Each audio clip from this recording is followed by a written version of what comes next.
Hey, today I'm going to show you how to take an empty birdseed sack like this and turn it into a really useful everyday tote bag like this. Stay tuned.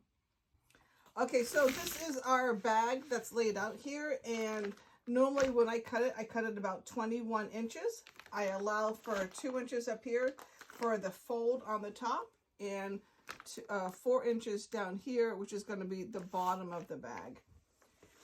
You can always, I like to use our template because it's very quick and easy. All I have to do is lay it down right here and I can see what's going to be folded and then what's going to be on the bottom. You can get our templates at blueearthbags.com.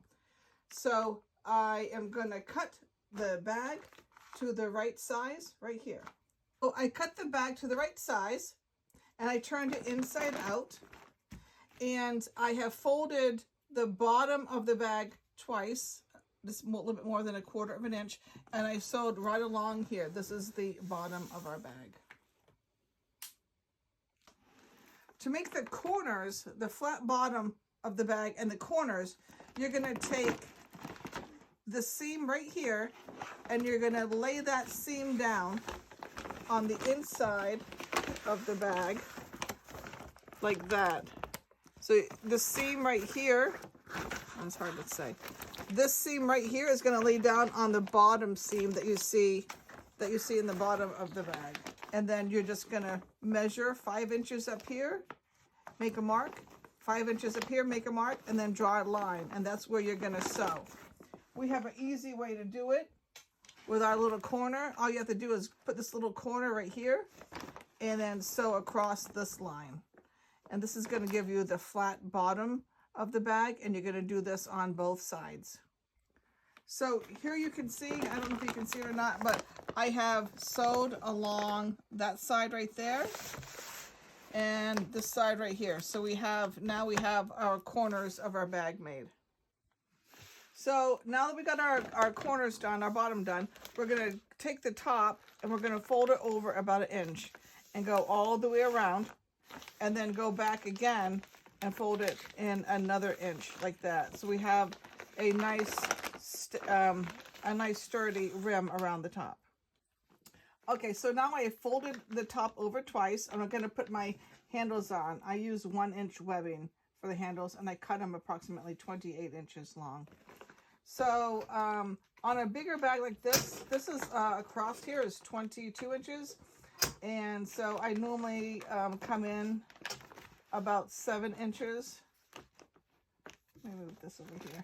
About 7 inches here. And I make a mark. And I do that on both sides.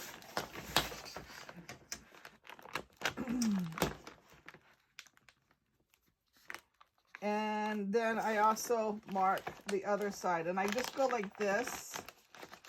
And I can see where that mark is, and I mark that like that, so I'm coming straight across. Rather than flipping it over and measuring it again, I just follow that mark right there and put a mark like that.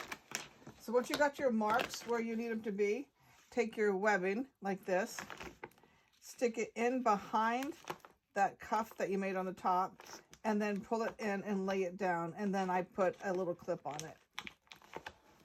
Then I take it the other end and put it over here on the other side. Stick it in behind and then lay it down, and do that for both sides.